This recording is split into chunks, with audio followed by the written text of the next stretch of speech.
her up again. Hello, everyone, and welcome to this, the 5th edition of Midnight Mutterings, with myself, James, and my co-host, the ever-so omni-intelligent Rapture Remembered. Say hi, Rapture. Hi. I always appreciate your lies.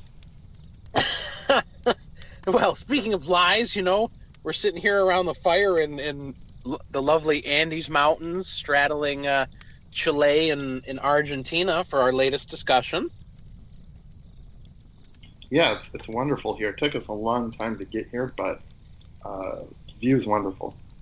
And it was your idea, spurred on by some research into our Levantine guests. Well, yeah, I'm just trying to beat Israel 2.0 here. I'm trying to stake my claim.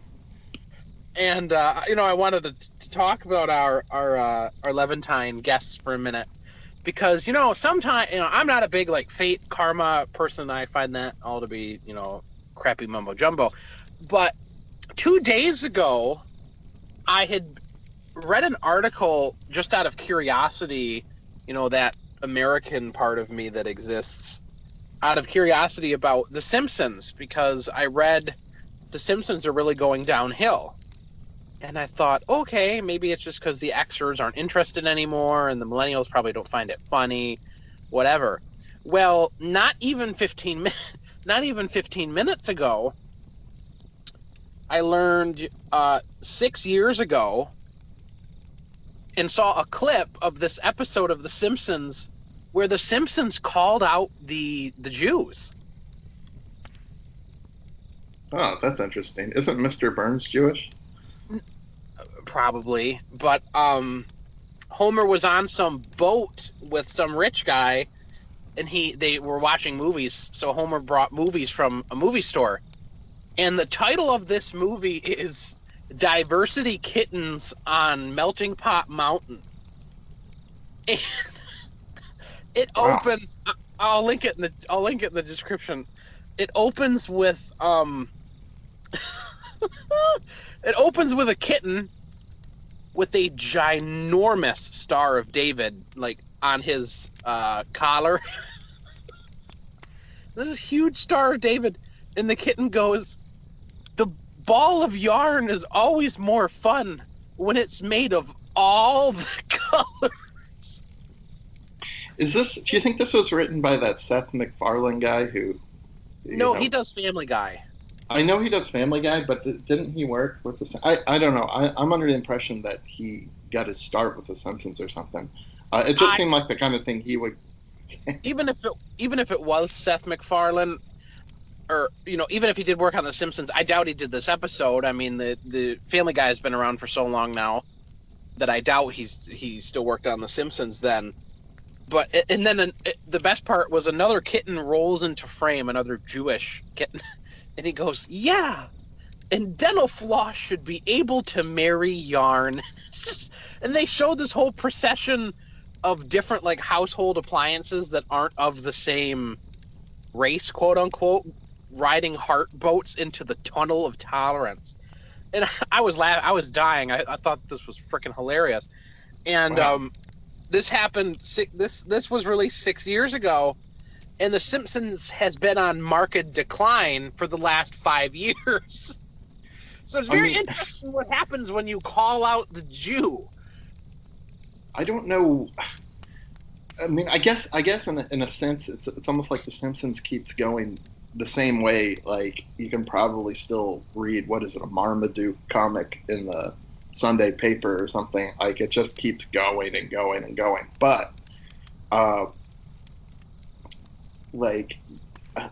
mean, I was around, I remember The Simpsons before The Simpsons, right? I remember when they had these little bits on the Tracy Ullman show, and I always enjoyed those. And then the next year, they got their own show, and that was it was kind of really fun because it was the first time I could watch a cartoon with my parents, and they were equally interested. So it was it appealed to both adults and children.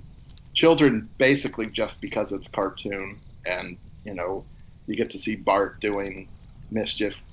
But the thing is that was kind of over after the first I don't know. I'd say at least by like seasons 3 or 4, like I mean, the Simpson buzz had died off. But I mean, Well, I don't know. it had a May- comeback. It had a comeback when I was like 14, 15, which would be 5, 6 years ago. It had a huge uptick in interest, especially from Zoomers, because TV had gotten so bland and boring. When Zoomers started to get into our teenage years, the first of us anyway, we were looking for edgy television, and The Simpsons and Family Guy and the other shows Seth MacFarlane did, American Dad, that all got an uptick. it's interesting because that's just from a completely different era and basically a different world than the Simpsons that I knew.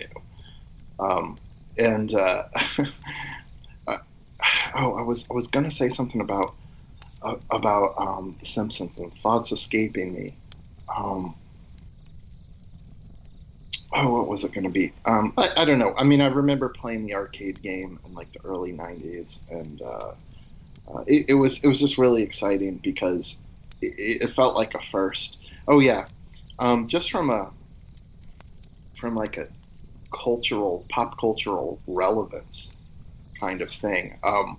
There were a lot of things that happened on The Simpsons uh, that were pretty relevant. I mean, like I remember two music videos by Michael Jackson debuted during like this probably Simpsons season 2 after it had gained some traction. Like the Michael Jackson black and white music video premiered either just before the episode, a Simpsons episode premiered, or maybe during one of the commercial breaks. And then I think later, a little bit later, also Remember the Time had a music video premiere as well in similar fashion. And it's just these were like iconic cultural markers during my youth, and it was back in an America where, I mean, literally, Black and White was a song about like everyone getting along and how wonderful all the different cultures are, but it doesn't matter. So it's kind of, if you look at that music video, it's so dumbfounding because it's saying that, oh, it doesn't matter if you're black or white, right? But then they're showing all these cultures around the world. All those cultures lose their uniqueness if everyone's the same. It's really bizarre. It's the kind of mental indoctrination. I'd say that's the culmination of our indoctrination right there with Michael Jackson's black and white video, which premiered during a Simpsons episode. That's very interesting to me. That of course, I only watched like mainstream normal television in my youth, right? And then as I got older, 12, 13, streaming services were coming into being. Everything was on the internet. So I haven't like sat down and watched TV aside from The Walking Dead, which I used to do. Haven't sat down and watched TV for almost a decade. Well, the institution's been kind of, if you want to call it an institution, the practice has been kind of eroded over the last 15 years. But there was a period there where, I mean, what people did on Friday nights, and this especially before you're, cool and old enough to go out and like hang out with girls and drink and stuff. Before you did that, when you were still a kid or whatever, the thing to do was to watch these sitcoms and things like that. And it was kind of a real family Americana experience. And I don't even know if your generation's getting that anymore, like for better or worse, right? There are points that I can think of, like the Big Bang Theory was really big with the family sitcom thing. Zoomers love Xer watched Boomer made sitcoms. Friends is extremely popular. Yeah, my wife is watching Friends. She's watching through Friends right now, and it's in a way it's relaxing to me because it's like I get to see what the '90s were idealized as, but there's all these pause elements they're constantly inserting, like lesbians raising children, and just it goes on and on and on, but it's always in the background. It's like you have these normal people, good normal people, but there's all these like degenerate things happening in their life, which is just really weird. I rewatched because I have Boomer grandparents, right, and Xer parents. I used to watch The Golden Girls with my grandmother, when I was very young, and my English needed improving because, believe it or not, it's not my first language. Um, and I would sit there And you and picked we'd up a watch. Southern Belle accent. Yeah, yeah, totally. I sound the most Midwestern of all Midwesterners. Um, we would watch Golden Girls, and recently I decided, you know what? I'll watch an episode, every day or every 2 days, and get through it. And it took a while, but I got through the Golden Girls again. And the Golden Girls is an 80s show, and it's the exact same way. They're normal women who had normal husbands, and all of them had plenty of children, and all of them were housewives, and they all lived that idyllic traditional life, and now they're all old and living together, and they're all normal. But their kids aren't normal. Their siblings aren't normal. It's all of these background characters all of the time who are, you know, Dorothy, who is like the tall Italian woman, Italian from the Bronx, right? She, or Queens, maybe, it doesn't matter. Her one son ended up being a total musician failure and married a black woman twice his age when he was 25. I mean, it was just bizarro social trends that they were putting in this show. And I'm rewatching it, I'm like, this show would have been at the head of degeneracy at its time. It's funny because, you know, I guess it makes sense actually because a show wouldn't be interesting if you didn't have a constant set of stimuli, kind of provoking these characters into these episodic uh, reactions or whatever. But and I think that's kind of a failing of the sitcom. Like to me, there's no interest because there's no continuity. There's barely any. I mean, you'd be lucky in Star Trek: The Next Generation if there was a two-part episode or where the story continues over two episodes, whatever that's called. And so there's no continuation. So they constantly these shows constantly need provocation, and perhaps that's where the degeneracy comes in. Yeah, but I mean, you can have provocation without needing degeneracy. I'm not saying it makes it easier. I mean, sure you wanna talk about the bucking social trends of the day, but you could reinforce traditional social trends like honor, duty, motherhood. I mean, these are stories that, in terms of European people and European nests all over the world, really never are not interesting to us. Yeah, I mean, Superhero. it's not like the Andy Griffith show needed to. It's not like the sheriff Andy Griffith needed to sit down with Opie and talk about why lesbianism is okay or something. You didn't get that episode. So yeah, you're right. I mean, it's unnecessary. Oh, that was funny. That was funny. Well, But can you we imagine? Well, Opie, there are going to be people coming to our town, and they're not going to be like us, and they're going to be walking around parading naked in the streets with dildos, and we just need to roll over and accept that. You didn't get that episode. it would have been something more subtle. It would have been like, well, we call them carpet eaters for a reason. Hey, Paul, why is everyone upset at all these colored folks coming into town? Well, son, it's because they drive the property values down. I mean, like, it's just. Well, God. the crime rate goes up. I love the property value one. Well, do we wanna do our little bottom of the stack items first before Yeah, we yeah, get in? because that's a perfect segue for some of the stuff I wanted to talk about, if you don't mind.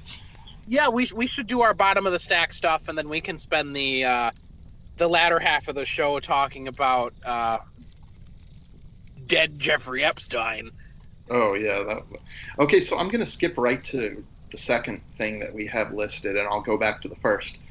Um, but the other day, I was in a rural park, kind of like it's kind of a nice little park, uh, little pond and stuff, and it's kind of out in the countryside, so people walk around it, um, and it's kind of popular with the yokels or whatever, The yokel. and you sit out there and you kind of, a lot of people are walking around, or you could just sit there and look at the pond or lake or whatever you want to call it.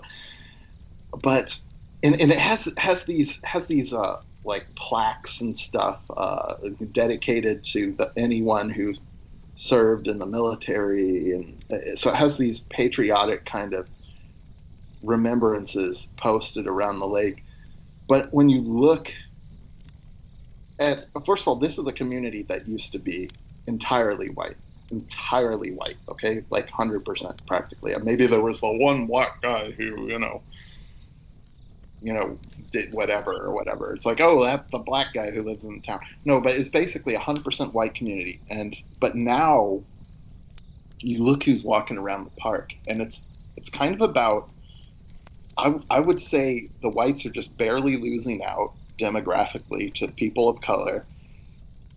And when you look at these people of color, they're all kind of young. They're either like when I say young couple, I mean they're like 40s or younger. They have children. They all have children, or it's literally like groups of young Latinos or blacks or mulattoes, like kind of just hanging around the park, walking through the park, and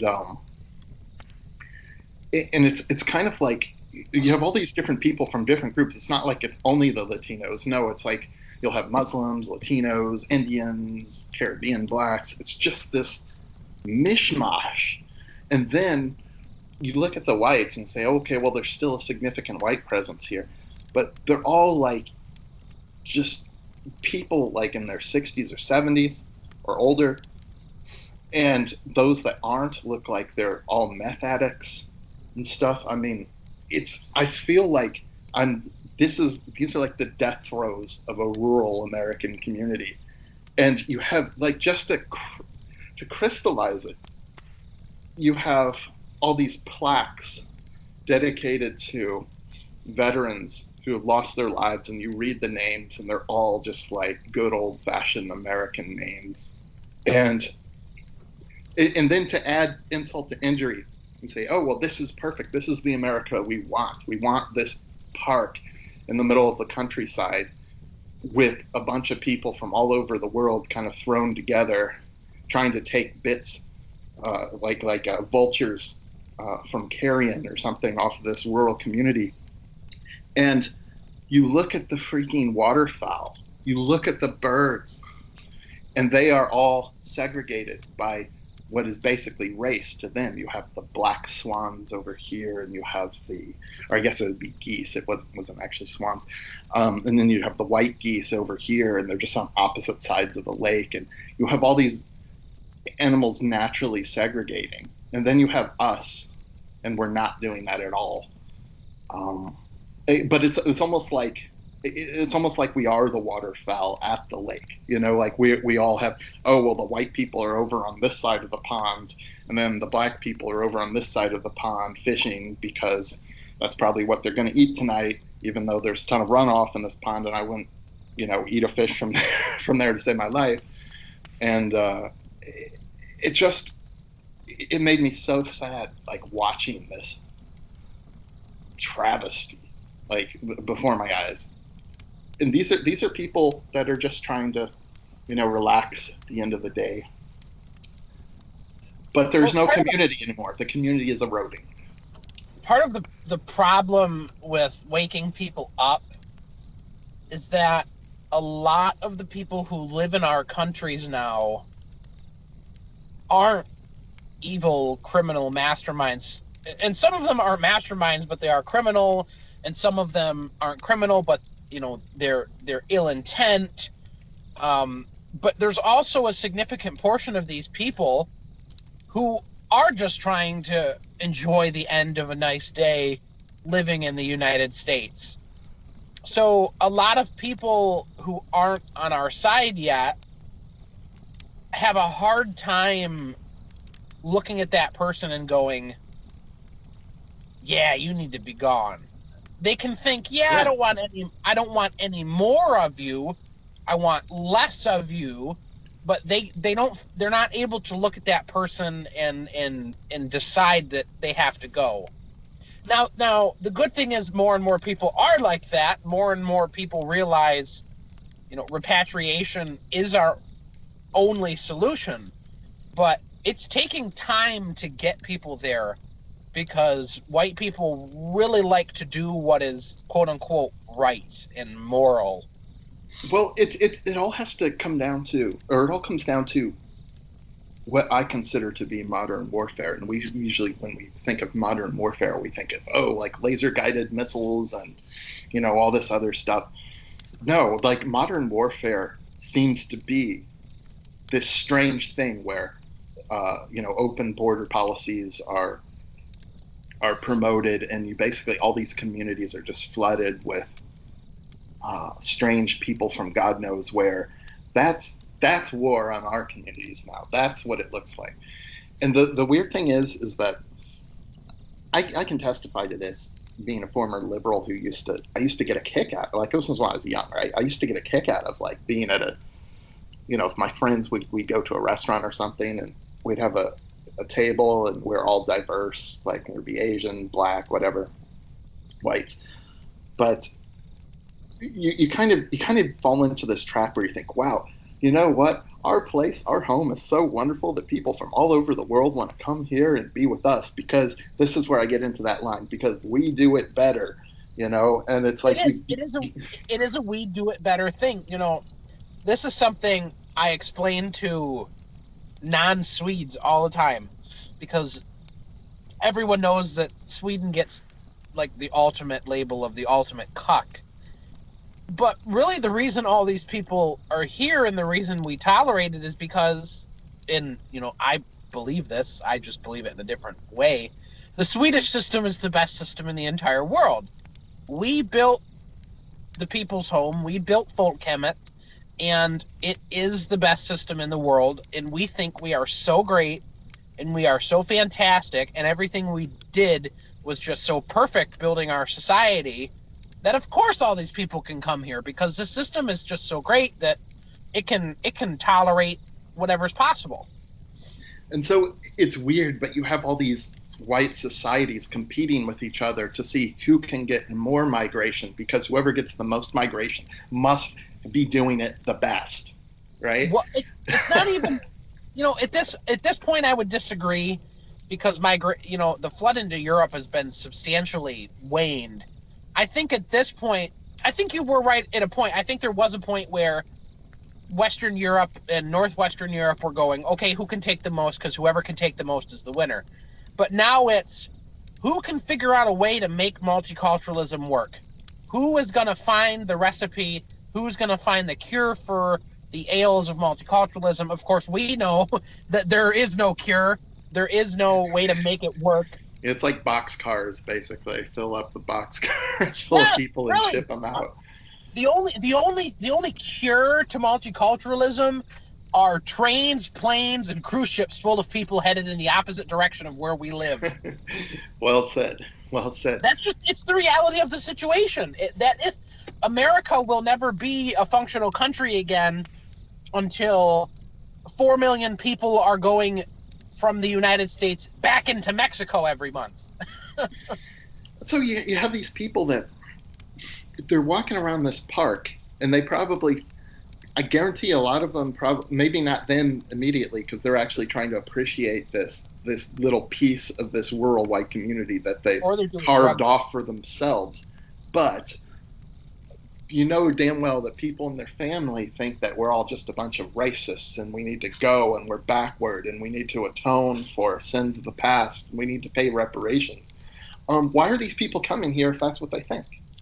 Why is AOC tweeting every day about how evil white people are when she has a big ginger boyfriend, like you pointed out the other episode, and she's determined to be part of this white country? Like, why don't they just fuck the hell off? But they don't. They want to be here because subconsciously they know that we do it better.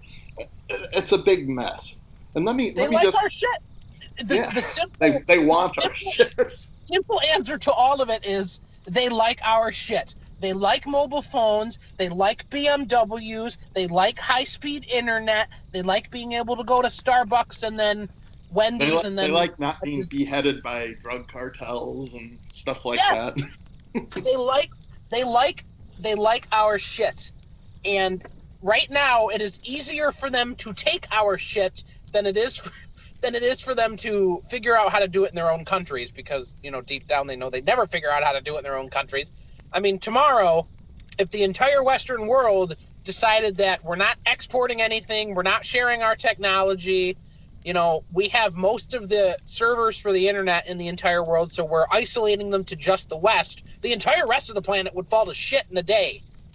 I saw a good tweet yesterday, I believe, and it was by who's the guy, Battle Beagle, I think, or Harmless Yard Dog. Those are both I his. know Battle Beagle. That account's funny. He said he was responding to one of these Latinos who hates white people or whatever, and is talking about white supremacy and all this other stuff. And he said that if white people all of a sudden uh, left Earth and went to the moon, you would join us in the spaceship or whatever. Something to that effect. Just basically like they just follow us wherever we They go, would even if we try leave the to. planet. They'd try to. I don't think they'd make it to the moon. They're not that smart. But it'd be really funny to be on the moon and watching the planet burn as the Chinese conquer it. Oh, geez. Okay, so let me go back to the first point that I had listed, and then I think we can get into the more uh, relevant material for the current state of the U.S. I get relevant in a political sense or whatever. So I was engaging in a little bit of Americana this morning, going through a Dunkin' Donuts drive-through, and as I was, That's Canadiana. is it okay? Well, we're all the Dunkin' same. Donuts is a Canadian company. Oh, okay. Well, I wish we had Tim Hortons here instead. I guess that seems more interesting. I want to go to Canada just to experience the Tim Hortons, not just to experience that, but to that'd be one of the things I do there. I'm gonna sidetrack for a moment. Hmm.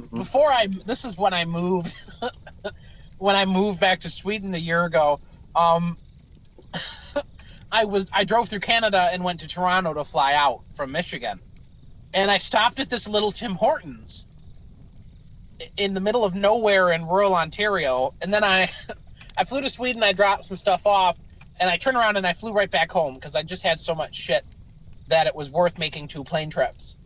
And on my way back from Toronto back into the U.S., in the intervening week I had been gone, a black man had in rural Ontario. A black man had driven a car into the Tim Hortons, through the Oh, wall like of a the literal drive-through? Yeah. yeah, into the building, the Tim Hortons building. It was so funny. Man, I guess he just enriched the hell out of that. He enriched the hell out of that Tim Hortons. So, yeah, sorry, I'm not used to this new system of recording. It keeps changing the way it appears, so let me know if anything's going wrong. Okay, so I was at this drive-through, and Blondie comes on the radio. Now, Blondie is kind of a punk, post-punk band from in quote, from the late 70s. And it was, what was it, Heart of Glass or something? Something like that. Yeah, Heart of Glass. I think that's the name of the song. I don't know, I'm probably getting the words wrong. But I realized that there was an America where you would have these songs, and you would have these Western songs in this culture that was just all around you. And yeah, maybe there was diversity. Maybe there was a Syrian who owns an auto shop down the street, or maybe there's the Chinese takeaway. But you still have that American culture. And I realized that all these songs are like haunting visions in an audio format of this America that doesn't exist anymore. And we hear these songs on the radio, and it's almost like every time I hear one of these old songs, I'm just thinking, my God, like whatever world, whatever the world was like back when the song came out, that place no longer exists, at least not around here. And I'm realizing that there's entire generations. Maybe you're an exception to your generation, but I would include your generation, Generation Z, having grown up in this society where you have all these relics from the past, all these pop culture, uh, like it's be a song in this case, but it's these are examples from a world that you never knew and you may never know in your lifetime again. And it's so creepy that like I'll go through the drive-through and like there's like a Muslim giving me my coffee, and there's Africans walking in front of me in the street, and I feel so alienated, and I hear Blondie coming through on the airwaves, and I just feel like I've had my world ripped away from me, and I like at least I kind of grew up in that in the 80s. I knew what that was like, and I'm not saying that your generation doesn't at all know what it's like, but I don't certainly think not in the same way, not in the same stable way, where all these problems that we're facing in contemporary Western society, like these things didn't exist when I was a kid. This is the reason that Zoomers are based, right? I mean, we always get the based Zoomer narrative, which I defend, which I believe is entirely true, at least to the extent that polarization is perfect in the generation between the based people and the frickin' millennial-esque lefties. But the only thing, and this is speaking as a Zoomer, the only thing that we have to fight for is our own vision of the future. We want homogenous, culturally rich, and culturally enticing societies based on what we read and know of the past, because we've never lived it, right? So we want to rebuild this idyllic vision, and I find that to be very noble.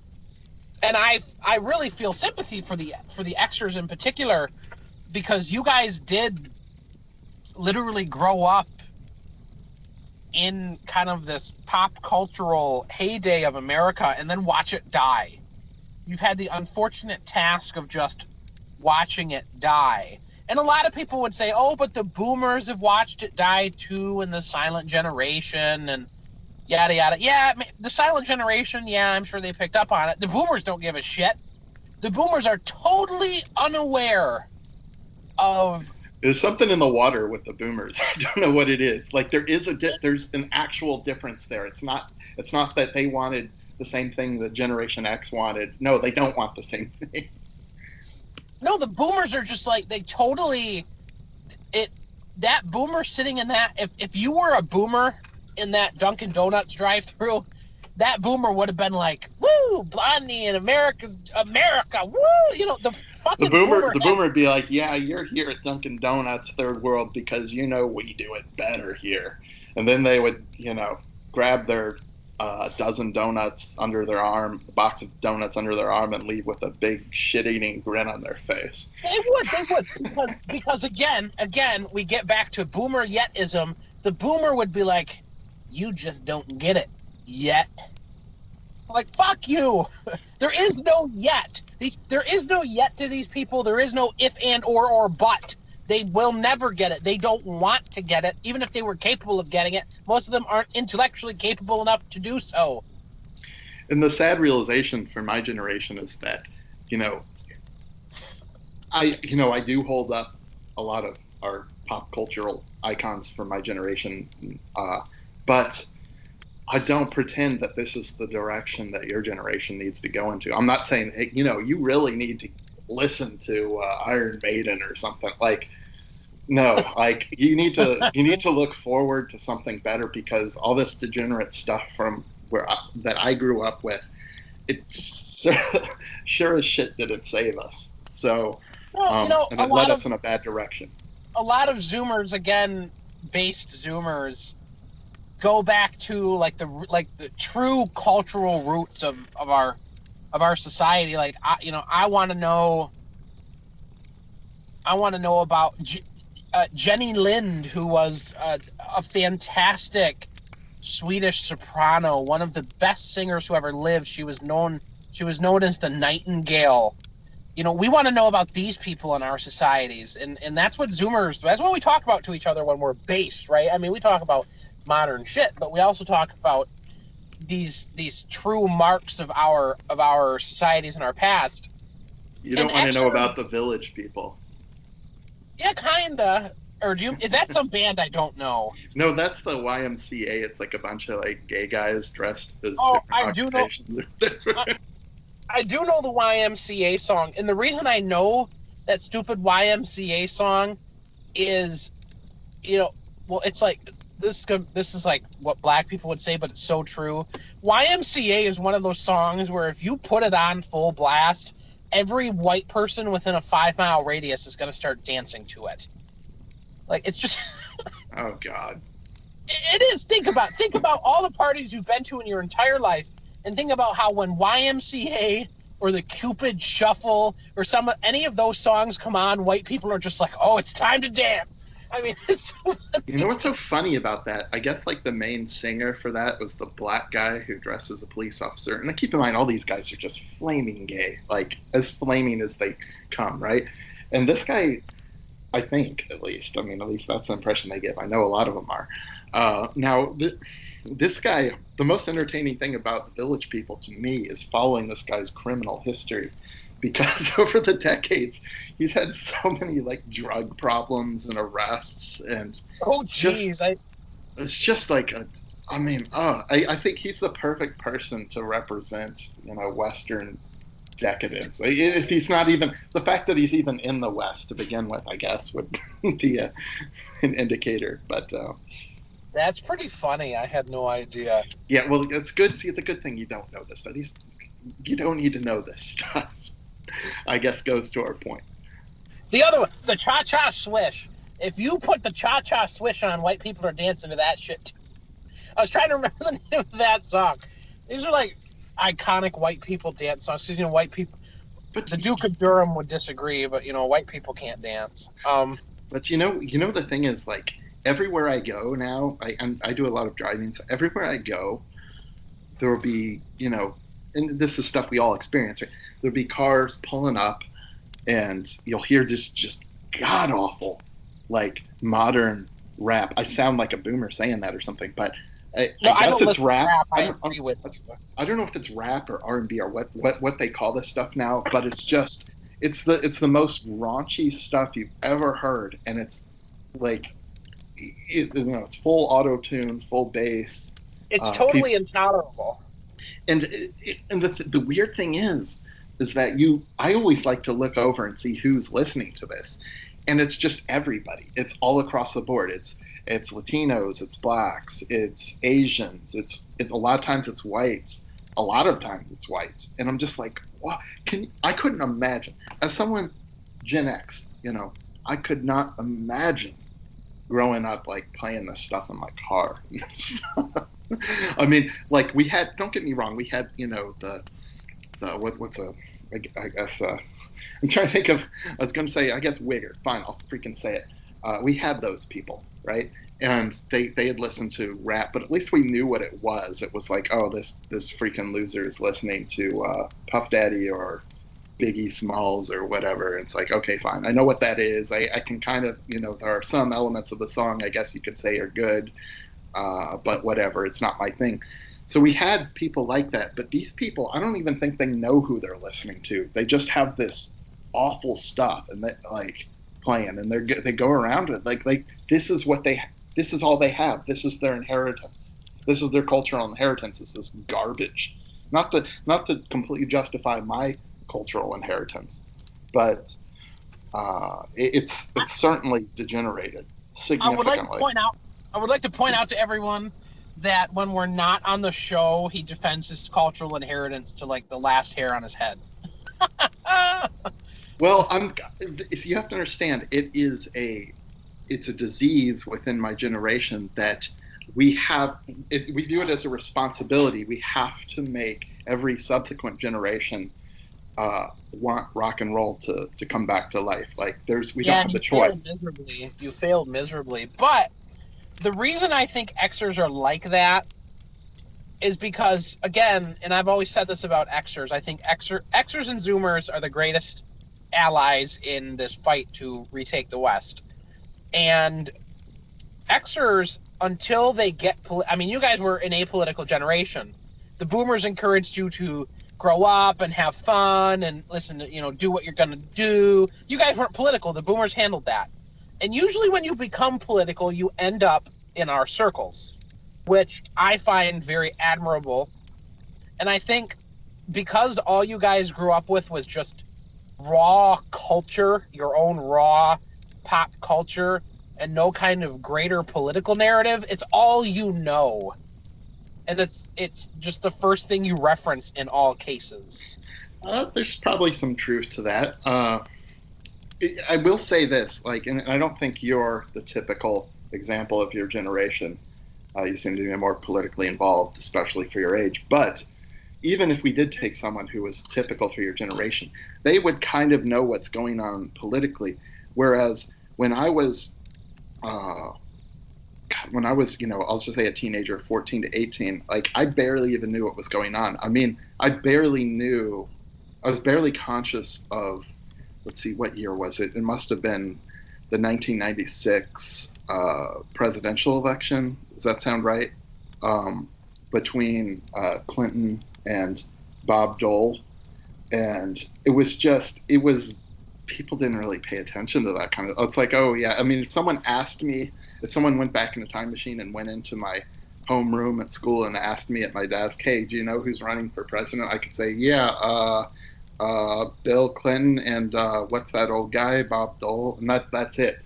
But I couldn't tell you anything they stood for. But nowadays, I think that the youth probably are about the same way in terms of what they could actually give you for facts, but they would have all these strong opinions. They would be like, oh yeah, Trump's an evil faggot, or Well, the Zoomers, again, I mean, a lot of people make this mistake of applying millennial assumptions to the Zoomer.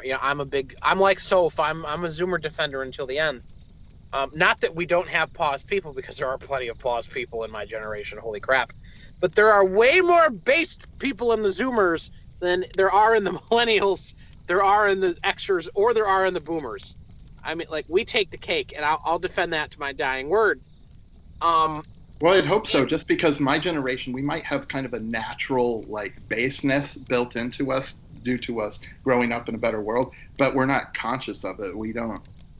Well, that's why when you become politically conscious, you tend to just automatically go to alt-right politics. And speaking of alt-right politics, I think we should probably transition now to talking about Yes, dead by Jeffrey all means. Epstein. By all So, means. I mean, as you know, he's dead, which I find funny. Not, Is he? so I don't subscribe to that conspiracy theory. There's like that. The picture on Facebook Boomers are posting where like his nose is different and stuff, and I'm like, he might have just broke his nose when they cut him down. Who knows? Like, fuck it, that's Well, dumb. he is Jewish. I mean, like, I find maybe. that really dumb. Yeah, his nose mutated after death to its natural state. Well, I mean, so they're going to say he had his nose broken because it's hooked. I would say, are you sure it was broken? Right. And I'm gonna say the same thing I said in the Politics of Three special with Ted and Ike, that no Boomers, the Clintons did not kill Jeffrey Epstein. Any Boomer who listens to our show, any of our listeners who regularly interact with Boomers, it was not the Clintons that killed Epstein. That's kind of that kind of comes across to me as like a real Boomer line that, oh, the Clintons killed people. It's like, you really think they're calling up contract killers? It's like it's such a fake and gay narrative, and no one's fighting it. I mean, we're fighting it, right? The alt-right is fighting it, but the mainstream, like, no one is fighting the boomer narrative that the Clintons killed Jeffrey Epstein. That's like saying that Trump's colluding with Russia and stuff. In my opinion, it, now don't get me wrong. I mean, I'm sure the Clintons would want Jeffrey Epstein killed, but I don't think they're the people like, contracting the kills. They're served by his death, no doubt. But again, the Clintons, there's no evidence. There is all of the evidence in the world, in my opinion. There's all of the evidence in the world that this was national governments, particularly the US, the UK, and Israel, and more particularly their intelligence agencies that decided, oh yeah, we got to shut this guy up. Again, you take the entire thing and you put it in a bubble and label Jeffrey Epstein. What's the one thing you label Jeffrey Epstein besides a pedophile? A bad optics Jew. He was a very, very bad optics Jew. And he is finally out of the way. Because he stood to really hurt global homo and global Jewish power. Well, yeah, and when people say that, Hillary Clinton's like putting on the glove and wielding the silencer or whatever, the truth is that they're just attending the ritual child sacrifice party. They're not actually like organizing it and procuring the children themselves. They're just there at the cremation of care. They're not. They're being compromised by it. They're not the people I'd say plotting this. I just think they're the people willing to sell out to gain whatever. No one called up, or no one called Hillary Clinton, and Hillary Clinton didn't call anyone. No conversation was had with the Clintons that was like, we got to kill Epstein. We got to do it. We got to figure out a way. No, because the Clintons, Obama is not in office, and say what you will about Trump, the Clintons don't have the institutional power anymore to carry this out on their own. They are served by this.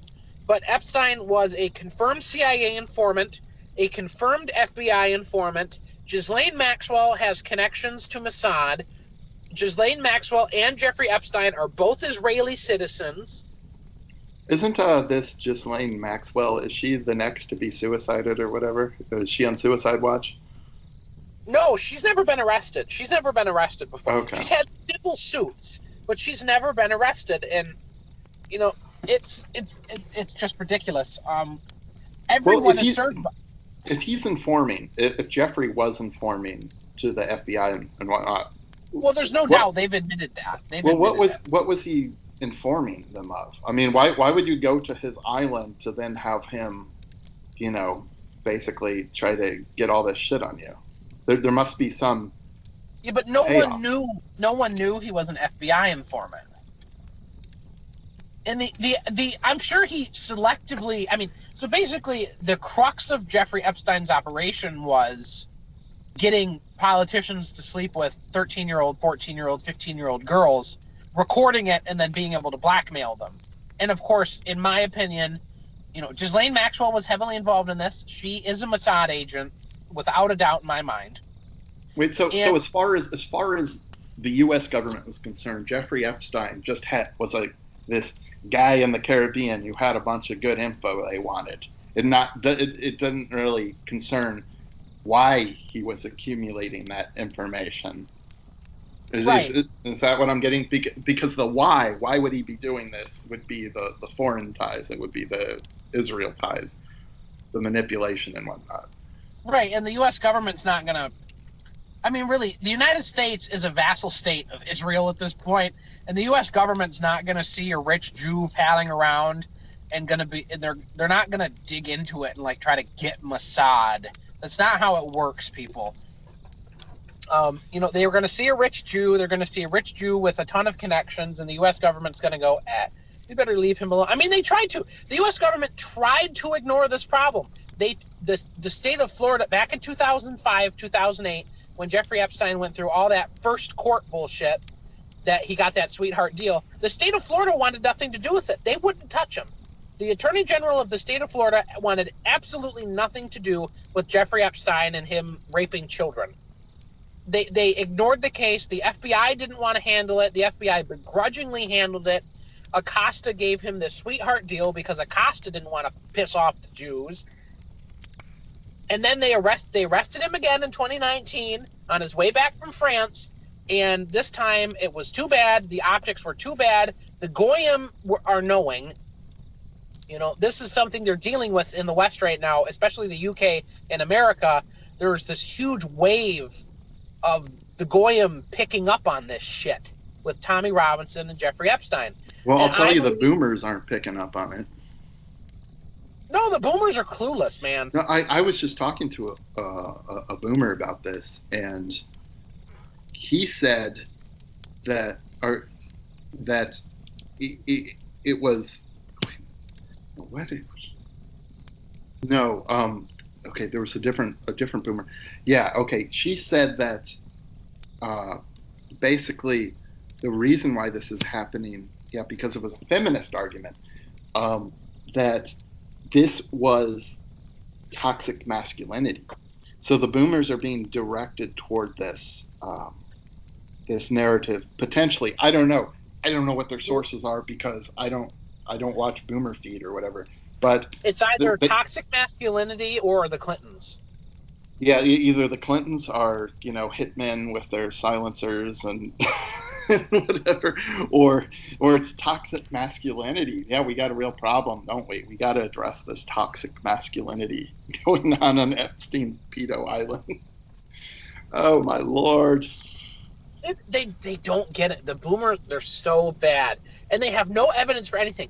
Because I had a Zoomer my age who's a conservative, but not alt-right. I mean, he like ventures in our direction once in a while, and then he'll get called out by a boomer family member. He's not related to me. He's just a friend, kinda. He'll get called out, and he'll reel himself back into normie-con politics. And he was posting meme after meme after meme after meme about the Clintons, the Clintons, the Clintons. And I wrote under one of them, I just said, it wasn't the Clintons. And his boomer mother, who I've never met, reposted under my comment and just said, whatever, Jimmy. And I wrote back, I said, do you want me to walk you through it? I'll walk you through it. And I got no response, none. Because the boomers don't give a fuck about the facts, about the information, about what's true. They just think the Clintons did it because I don't like the Clintons. Yeah, they just want to chant "lock her up" and wear MAGA hats or whatever. And you mentioned Donald Trump. It's the same thing. Like, Donald Trump knew Epstein, and Donald Trump knew Epstein very well. And I have no doubt in my mind that Donald Trump probably is not the most morally righteous person in the world. I'm not saying, there's no evidence. What?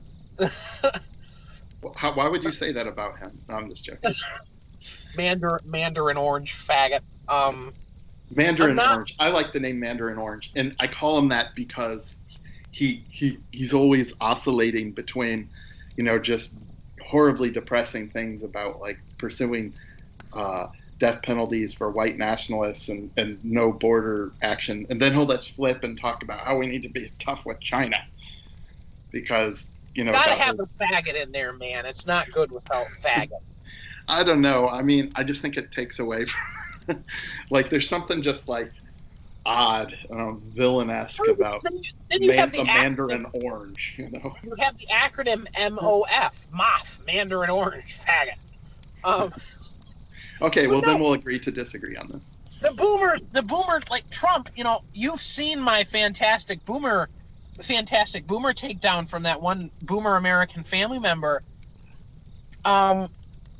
The boomers, like, they don't give a shit, and we have a boomer, Mr. Ted's like a boomer. They don't give a shit about the reality of Donald Trump.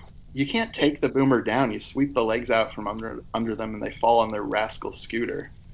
Continue going, They do. You're right. You sweep the legs out from under them, they fall on their rascal scooter, and they hit they crank the pedal, and they keep on moving. They're like, ha, Trump's the best. You're like, you are an idiot. And they believe everything because, like, a boomer can write a meme on Facebook, and it'll be like lowest black unemployment rate, Trump best president ever, and every boomer is sharing it, despite the fact that Donald Trump has done basically nothing for the fucking black unemployment rate. Almost all of it happened under Obama, but they don't care. They just don't care. There Well, are four, go ahead. there were Mexico is solving the problem. There were 400,000 people coming across the border every month for like 8 months under Donald Trump. And the boomers they didn't care. You could tell them that and they'd be like best president ever on immigration, build the wall. That can't rah, be rah. right. That would be millions of people, like in an 8-month No, period. it has no. I shit you not. It was like it went from 290 to 360, and then there were like 8 months of 400,000 people. It was ridiculous. There have been about 2.5 million illegal crossings into the United States this year, and has Mandarin Orange faggot done a thing about it? No, he hasn't. And the boomers are still like, rah, rah, build the wall, rah, rah, Donald Trump. Donald Trump hasn't done shit, and he's not going to do shit because he doesn't give a fuck. I had a joke on Twitter before we get too far from the Clintons that I just wanted to say and it did kind of go along with the whole boomer, Clintons killed Epstein thing. But I was joking that you have a higher chance to commit suicide if you know the Clintons than you would if you changed your own gender. 850. Knowing the Clintons raises your suicide chance by like 853% or something. It was. It's probably. I'd love to see a chart on that or something. Someone did the math. I just saw it on Twitter. I'm like, that's pretty good. I like that. 853%. Don't ever meet a Clinton. No, so the boomers are blaming the Clintons, and it's just a stupid fake gay narrative. It was I view it as desperation. I view the Jews having to kill Jeffrey Epstein to shut him up as desperation, because there's just this huge wave of the Goyim realizing these things, and they can't take it. They're having to handle the Tommy Robinson situation in the UK, which they have no handle on. All the people who took over leading his movement after he went to jail again are like woke as fuck. It's crazy. They're calling out Jewish people left, right, and center, and the Jews don't know how to handle it. And then Jeffrey Epstein going to jail and the alt-right being big enough that we can tell everyone all the time that no, it's Jewish power. Ghislaine Maxwell, Alan Greenberg, Les Wexner, all of these people are Jewish. Everything to do with this is Jewish. This is a Jewish operation. And we just kept saying it and saying it and saying it, and the normies had no choice but to notice it by and large. So they had to kill him. They had to shut him up. Les Wexner, there's a real red-blooded American name. I don't know if he is American or whatever. But... He's an American Jew, I believe. Good old Les Wexner. Yeah. He owns frontiersman. Bed Bath & Beyond, Victoria's Secret, and some clothing brand I can't remember. I heard Victoria's Secret finally caved into the transgender thing, and like apparently in like South America they have like the first Victoria's Secret transgender runway model. It's funny they caved, but it doesn't matter because they're doing terribly. Like Victoria's Secret is not making money. They closed like 1,200 stores in the US. They're doing terribly. It's funny.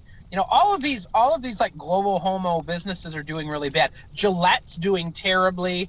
The Netflix ship is on fire and sinking, which I find great. Netflix is a real tragedy. Did you have a point you wanted to get to? Because I have something to say about Netflix. No, go ahead. Okay, I just didn't want to interrupt your train of thought. Okay, so Netflix. It's kind of really sad, this whole thing about. In a way, okay, I'm tripping over my own tongue here. We've seen a transition in the filmmaking industry from, your traditional movie studios producing films to these streaming services now producing films, and we have A lot of it almost feels like a majority of films are being put out by, say, Netflix or Amazon Prime or Hulu or whatever. And the problem with this is, at least in Netflix case, I don't know about the others, but in Netflix case, everything they put out is compromised. Everything. Like it's But so all. so is everything Hollywood puts out. Uh, I don't know, but there's something special about Netflix where they have so much anti-white stuff, so much pro-LGBT stuff, so much, even like a story, like their most successful movies, like what was that, Bird Box or whatever. They have all these just. It's always, a white woman, black male stuff. Like they are so compromised in every way, and they're one of the But leading movie producers now. I don't want to defend Netflix, but Netflix is no worse than Hollywood. I'd say it. Netflix, I'd say it is. I'd Netflix say is it is. no worse than Hollywood, in my opinion. Find me a truly based Hollywood movie in the last 12 years. Well, I'd have trouble finding you a Hollywood movie in the last 12 years, but I guess other than like Marvel or whatever. Those movies are shit. I mean, the last Avenger, I don't watch that crap. I don't watch Cape shit, mostly because it mocks Norse culture and Cape shit. Yeah, who came up with that term? Was that TRS? I have no idea, but I love it. I don't watch that, but I do know in like the last Avengers or the last movie in the Avengers series, like it ended with the white male superheroes all handing their stuff over to women or women of color or people of color. It was literally a true visualization of white men handing over their power and civilization to these people. That is literally exactly what it was. That sounds awful. Is that what Highlander Endgame or Highlander? Was that Endgame? Avengers Yes, I Endgame? believe it was. Like Captain America hands his shield to a woman, and there's some black woman who gets the powers of a different superhero. It's just an Asian. It's just fucking ridiculous. We It's literally. funny I call it Highlander Endgame. Like that was a movie back from the early '90s, but it's Avengers Endgame. I don't know. I just got caught in a Freudian Xer moment. Yep. So the Xer or the white males handed over their civilization at the end to all these whammon and POC. And Yeah, it's like, well, it needs to be done. We need to atone and just roll over and die, and then they'll forgive us. well, this is the thing. This is the thing. Like, they don't actually want right now. So it's complicated. People of color don't want us around. I They want our shit. They don't like us.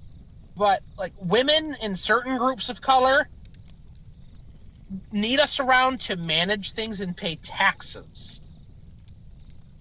But They need the thing is, I think they do like us around in a certain capacity because, like, for example, if they're providing customer service or something, they'd much rather deal with polite white people with money than the inward, coming in trying to get stuff for free, just tying up the lines and causing all kinds of problems, arguing with the manager. yeah, but In a way, they like us. Black people aren't going to care about that. With other black people, they're not going to mind. And Muslims aren't going to care about another Muslim haggling over a price. They might prefer to deal with white people, but their own group they're not going to complain about. Now the Muslim's going to complain about the black, and the black is going to complain about the Muslim, and everyone's going to complain about the Hispanic. That's the other thing about what's happening to America in particular is the blacks hate the Hispanics, and the Hispanics hate the blacks, and the Asians just really don't like anybody. And the middle managing web of whitey is getting so weak that in places like Los Angeles, these people are just killing each other. Well, I think Asians like whitey until they want to just do their own thing and like sip on boba tea with each other and be left alone in our country, by the way. Uh, at that point, then they're just like, hey, fuck off, whitey. I'm doing an Asian thing here. But before that point, they do like white culture, but it's not good enough as far as I'm concerned. Well, no, I agree they don't think it's good enough, but they put up with it. They certainly like our Our I don't know. It's Asian women certainly like our men. Yeah, that's true, and it seems to be that our women like Asian men more and more now. I don't know why. You know, That's kind of a micro trend, but I've noticed that, and yeah, I would call it a micro trend because I do see it with like people who try to be famous and they don't, like Instagram thoughts and stuff. But I never really see it on the ground. Like I've never just been walking through somewhere and oh, I gotta. I'll do a little. I see it on the ground, right? I was in a Japanese language class, and it was. I'm gonna toot my horn here. It was kind of a little bit. I was just scoping out the class to see if it was something I could polish up my Japanese with, but it was actually just for beginners, so I didn't attend it. But I was just there to get an Asian waifu, guys. so I was sitting there, and this was a number of years ago, but I mean, I'm sure things have only intensified since. But this is just a funny example of me seeing it, whereas you don't. And keep in mind, we're talking about the most Wapanese category here, too, like the people in the Japanese language class. But there was this pretty attractive blonde girl. And, she was pretty attractive. I'll say she was pretty attractive, and she was in there. And then there was one Asian guy in the class, and I think he must have been like Korean or something, because why else would he be in a Japanese language class? He wasn't Chinese, but anyway, the teacher was going around asking like, what do you want to do today or something like that, and this guy said that he wanted to shoot the teacher. Like this Asian guy, so he's crazy. This guy's fucking crazy. Like, why would you say that? And this was, I mean, I was just like no one really reacted to this, and the teacher, I don't think really knew what to say to it, and we That's just kind of just moved on. weird. And then I get out of the class. The class lets out, and I'm walking in the hallway behind these people because I was like one of the last ones out for some reason. We wanted to Uh, get in behind the blonde guys. well, I mean, sure, you can zoom that, but I did happen to be behind her and this Asian guy, and she was so thirsty for. This was in a mostly white area, by the way, in the Midwest. She was so thirsty for an Asian guy that she ran up to this guy after class and walked side by side with him and asked him for his phone number. And I'm Wow. this is a Wapanese thing, so it's not really representative of white women in general. But there is this subcategory of white women who are like they want an Asian guy because he can be their bridge to Asia, and then they can go shopping in Harajuku in Tokyo, right, and be Gwen Stefani or whatever it is they want to do. It's kind of Yeah, a millennial reference there, but that is it's very interesting. I can't say I've never seen a white woman with an Asian man. In fact, I know a couple in my own personal life. But I'm just saying, as a general, like, on the ground trend, I've never noticed it. You know what I did notice last time I was in fucking Florida? God, I hate Florida. why would you come here? I was my boomer Polish American grandparents spent a bunch of time there, and I hadn't seen them in forever, and I decided, you know what, I'll fly to Florida just to satiate them and visit. And we went to the beach one day because I fucking hate the beach. Fucking hate beaches and sand. Bullshit. No one's gonna identify with identify with you on this, but yeah, James hates the beach and sand. I fucking hate the beach. But anyway, we went to the beach, and I'm sitting there in my lawn chair on the beach, just kind of minding my own business. And this group of white guys walked by. There had to be 7, 8 of them, tall, athletic, good-looking millennial white guys. And all of them had a black girlfriend. Oh God. And I'm sitting there, and I just kept looking. I'm like, what the? Is this I was wondering, I'm like, is this like the new thing? Like, you just gotta fuck a black girl? I wanted to walk up to them and ask them what the hell. And you just I'm kind of sure that nod. that would have gone over good. You get up out of your beach chair and like, excuse me, what the hell? What the hell? And you know what? They probably would have. It probably Explain was. yourselves. It probably what are you? You just stand up. Are you without honor? Well, that seems to be the opposite of what I see every day here. I mean, I see a little bit of it, and I think that it's mainly Well, I mean, you you have these you white guys that are they're decent looking, they're presentable, but for some reason the white women are just too difficult and like too no, difficult, like too hard to I land, and so they get with the black chick that's no, attractive. I don't think it's a white women are too hard to land thing. I think it is I think it's truly like a hey dude, I fucked a black chick. I think that's what it is.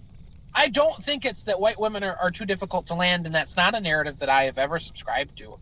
I literally think it's because it's like a cool thing to do, because I don't believe there is any white man besides maybe Mr. Ted Buziak who looks at a black woman and goes, "Oh yeah, give me some of that." Brown sugar. Give me some of that brown Brown, Bill De Blasio, Ted Brown sugar Busiek. Ted, You Ted know, I'm Brown just. sugar. I like it. I I hope he like it. doesn't listen to this. I don't know. It doesn't matter. Who cares? Um, Bill De Blasio. He has that ugly lesbian black wife and two terribly ugly mulatto children. Well, I do Um, notice that those celebrities, like whether it's Ron Perlman or Robert De Niro or Mayor. Robert De Niro has a black wife. Oh yeah, he's one of. I think we've been over this. He's one of the prime examples. Maybe Uh, we have, and I just don't remember because that's like mind-boggling to me. well, look at family pictures. You won't like what you see. Now, I will say though that on average, what I see here is, and it seems to always be if there's kind of like an attractive blonde girl, but kind of in a perhaps lower, I say lower class. I'm talking monetarily here, and I'll tend to see these types at like Walmart or Target or whatever, where I shop, by the way. But if there's ever like an attractive blonde kind of going around, she's almost 100% with like a black dude, and it's just like, oh, You like know, I mean, they're taking like at least 50% of like the blonde women around here where I live. I mean, you can I, argue I, against that statistically, I but would argue against that. And my argument against that is you're really not going to notice like the blonde girl walking by with the white guy because that's just normal to you. Maybe you do notice because it would stand out, but my argument is you probably wouldn't notice it. I mean, it does stand out. It stands out when you see a pretty blonde with a black. I remember being up at Michigan Tech, which is in the very tip of the very north of Michigan in the Upper Peninsula, and I was only there for a semester. Well, I was actually there for like 2 years, but anyway. Um, and I was going to the local Walmart, and I'm walking walking down the sidewalk into the Walmart, and I hear this terrible clunking, grinding noise, and turn to my left, and there's this ugly, like Somali tier black dude in this clunky, scraping metal hunk of a car, and it's just him. And then every seat in the car is filled with like three of the most beautiful, attractive blonde women I have ever seen in my life. And I'm like, what the hell? I mean, literally, like you visceral react, and first you're like, what the hell? And then you kind of get mad, and you're like, oh my God. I'm trying to think of "Look at me, I'm the captain now" joke, but I can't think of one. Those are pretty good. I'm the German now. But no, it does baffle you sometimes. But you know what?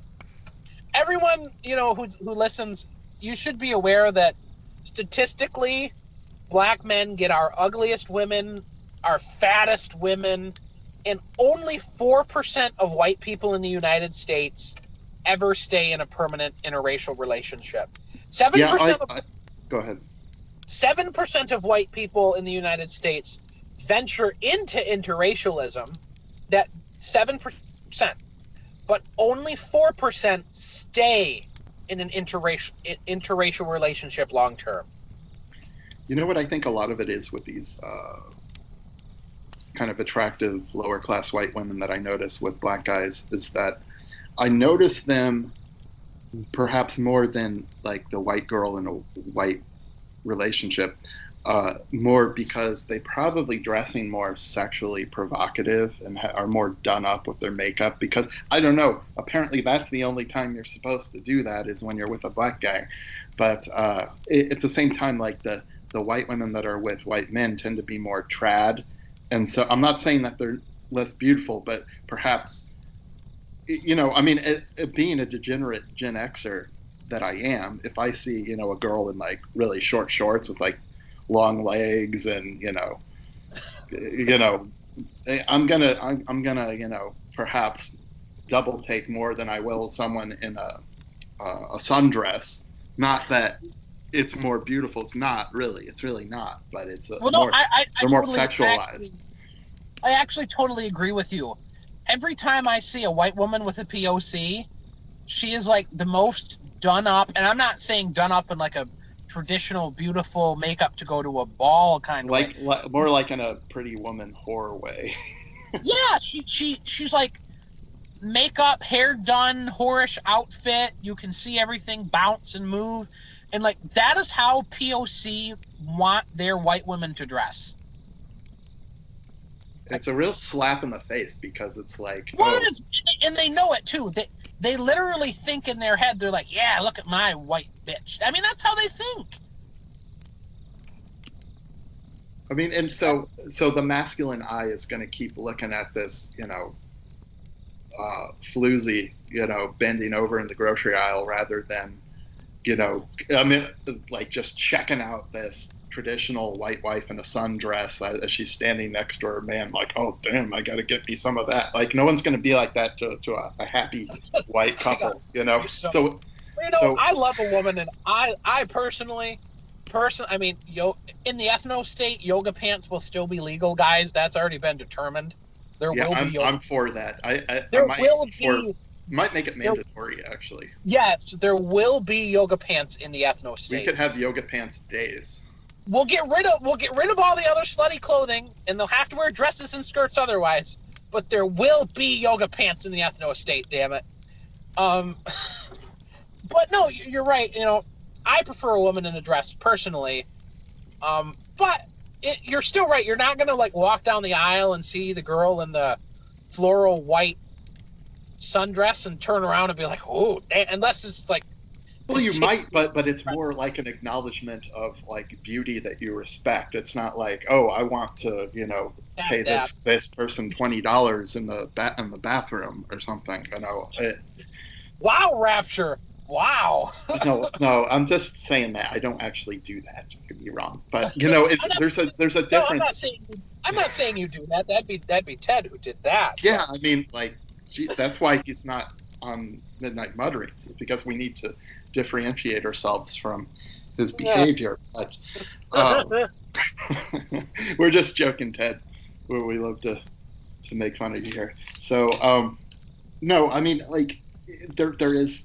I don't know if this is a generational thing either, but yeah, I mean, the male eye will be attracted more toward slutty outfits, for better or worse. And I say that I don't mean it in the kind of attention that you want. It'd be the kind of attention that you wouldn't want.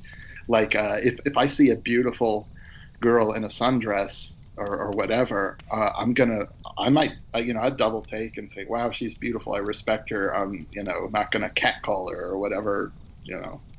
I don't ever called anyone in my whole life. Neither do I. I'm just saying, like, the difference between reactions. It's like there's good reactions and bad reactions. Like, you don't want a lot of reaction if, as a girl, you wouldn't want a lot of reaction if you're going around dressed like a slut, because it's not going to be good. It's not going to be favorable, right? Whereas if you dress, in a more traditional, beautiful way, any kind of positive reaction you get is not going to be of the disrespectful kind, I would imagine. I think perhaps that's a difference. I'm just trying to, dissect these observations.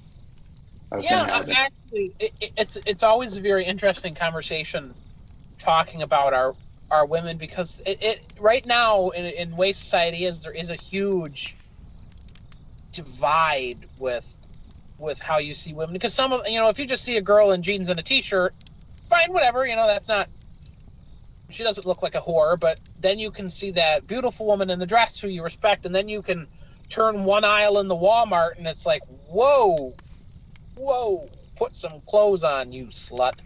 um I mean, I visceral react to this stuff now that I'm really, really trad. Like, so I was family, I hope family, you'd say that out loud. That would be hilarious. We family just story time. Family story time.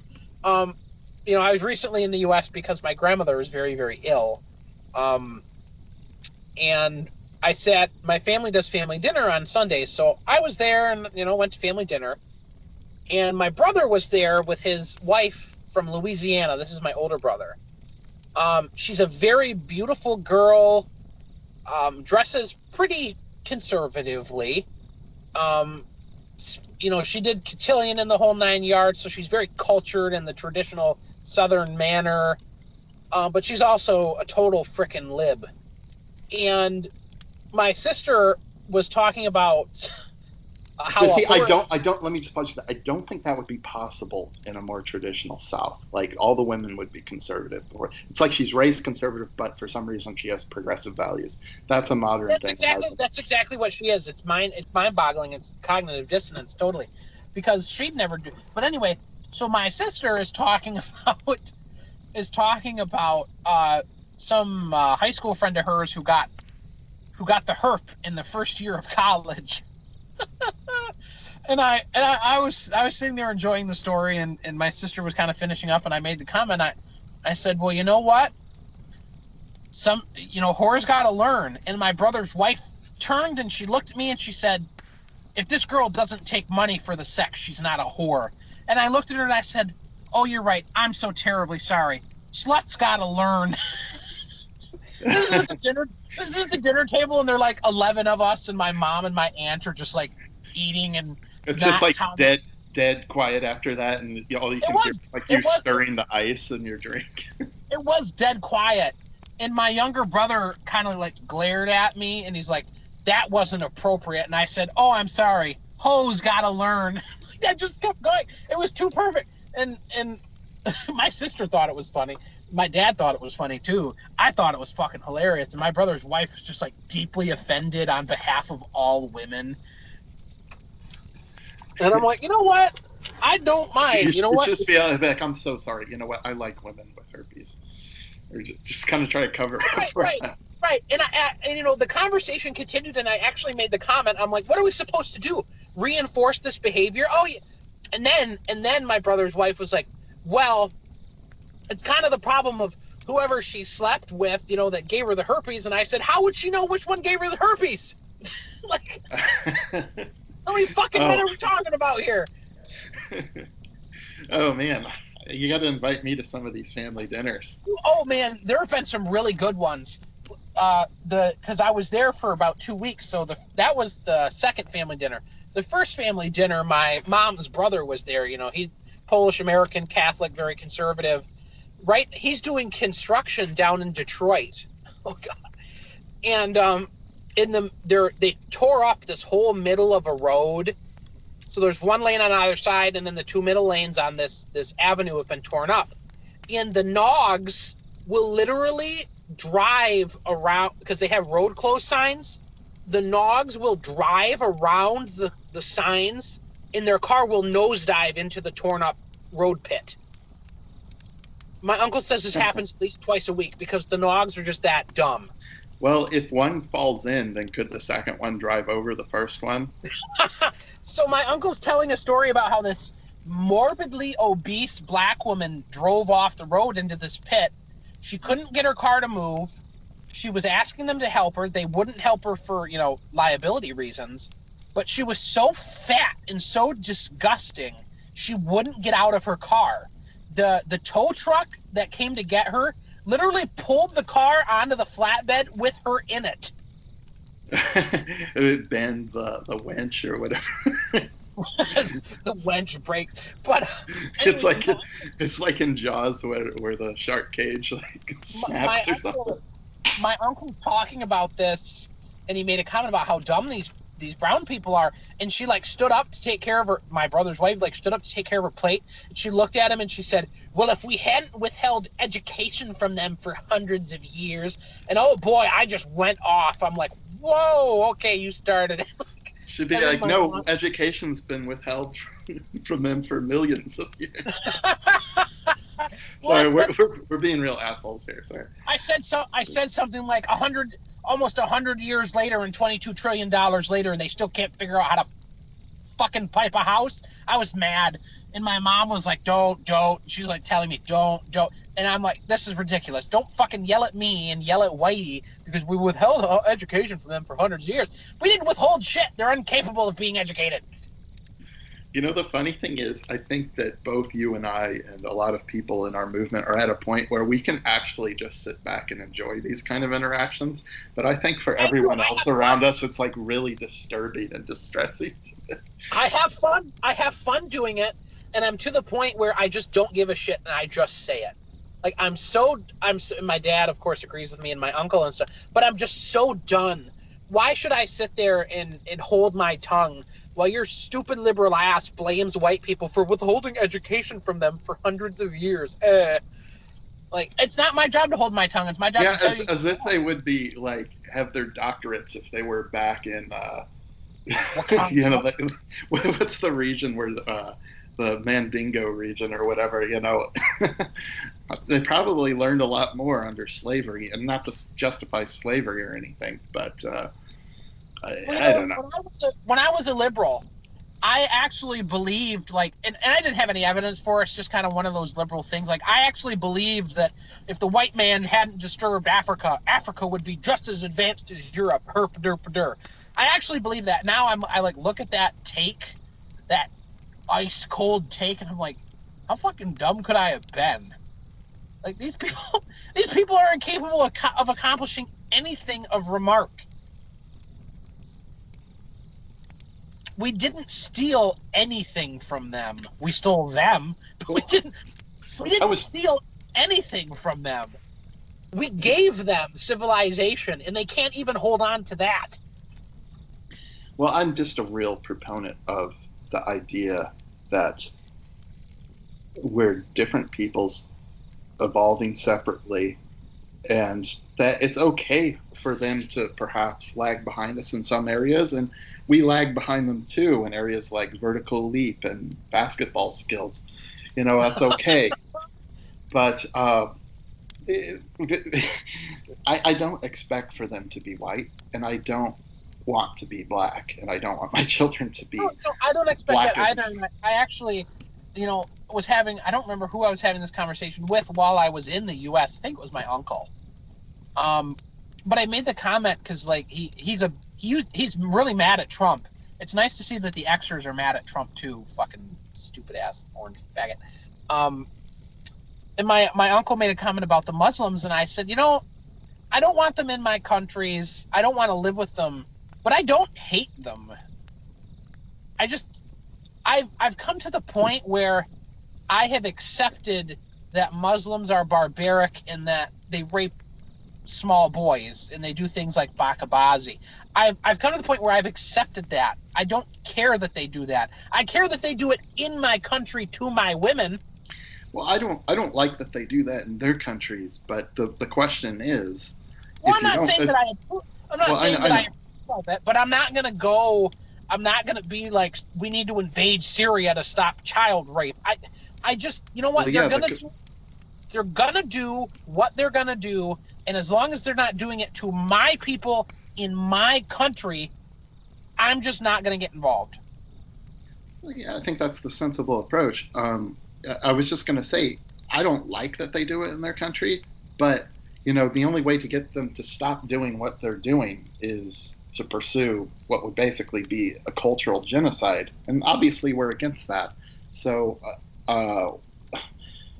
why try to get them to stop being how they are? If you want them to not be who they are, you'd have to pursue what is basically the definition of genocide. And I'm not promoting that. I'm just saying that.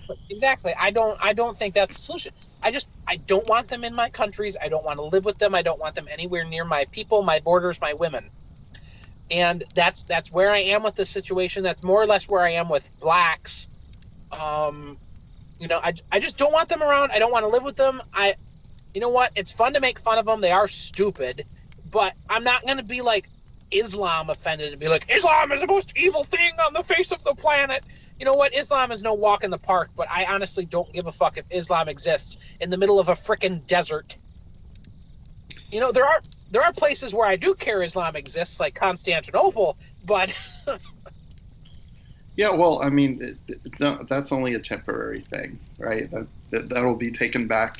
And then the other thing is about Muslims. If you say you don't like them, uh, yeah, I mean, just need to not share the same space because they'll never fully assimilate. And even if, okay, here's the point I was trying to remember. Sorry about that. I had a brain freeze there. Um, they shoot. You might have to edit this out. I'm trying to remember a certain point I had here. Oh yeah, we here it is. We don't want them to become us. That's not a victory for us. Like just having a that's the same thing as saying like, oh, we'll just let it's like the Alex Jones thing of like, I don't care if America turns brown as long as we have the same values or something. Like no, they no, love there's God. there's They love, what did he say? As long as they love God, guns, and the Constitution. it's not a victory for us to be genetically eliminated is not a victory, or not even eliminated, but permanently warped or whatever you want to call it, uh, permanently admixed. Right, It's not a that's victory. It's not a victory for our people. the alt right. We've moved on from IQ nationalism. We've moved on from cultural nationalism. This is about our right to exist in our spaces and be us. And it's always been that. And you'll have. I think Woes was the first person who kind of woke me up to this, and that it has to be about race. If you don't acknowledge race, you're throwing everything out. You're throwing. You're losing the entire argument because you're not willing to acknowledge uh, scientific reality.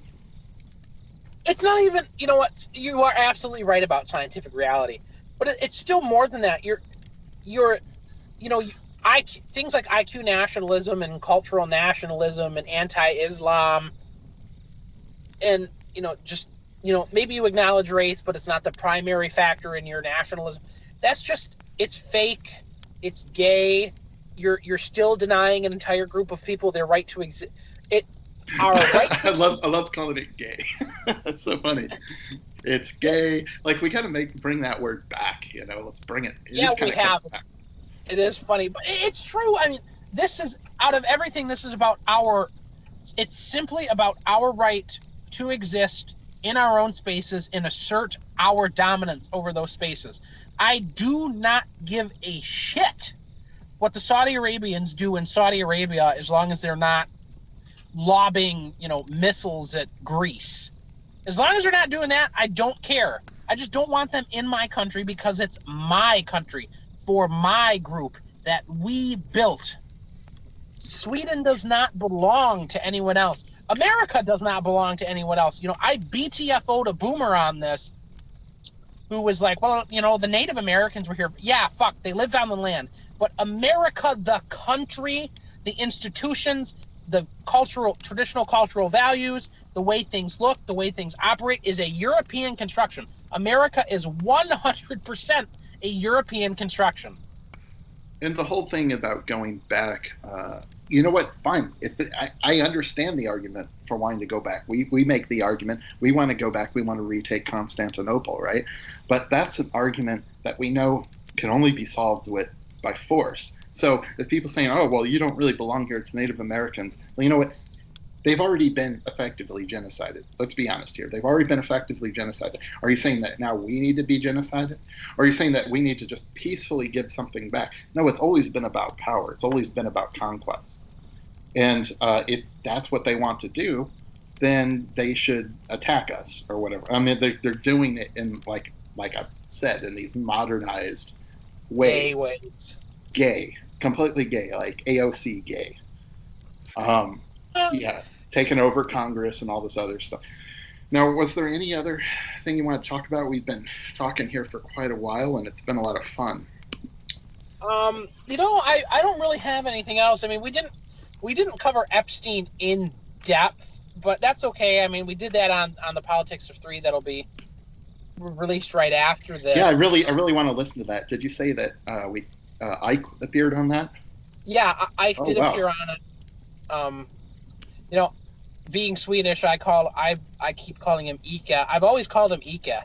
Um, because I just read the name and I applied like the Swedish kind of way to pronounce it. And I mean, you could say like Ike something. I just always called him Ike, and he thought that was pretty funny. So Ted thought it was weird.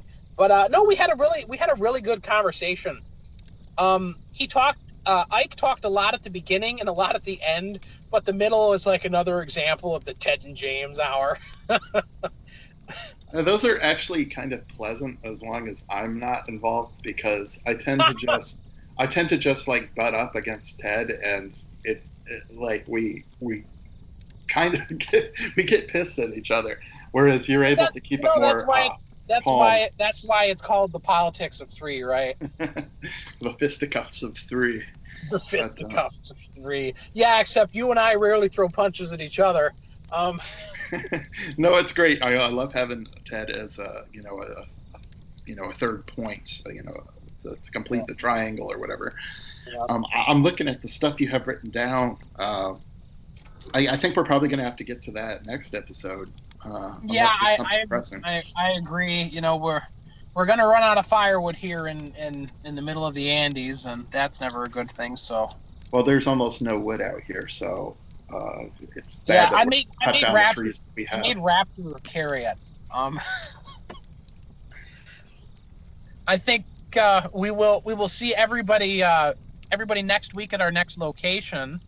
Um, We're going to put the fall. alpacas. We're going to put the alpacas to sleep here. And Yeah, yeah. what is our Fall, next location? Where are we off to?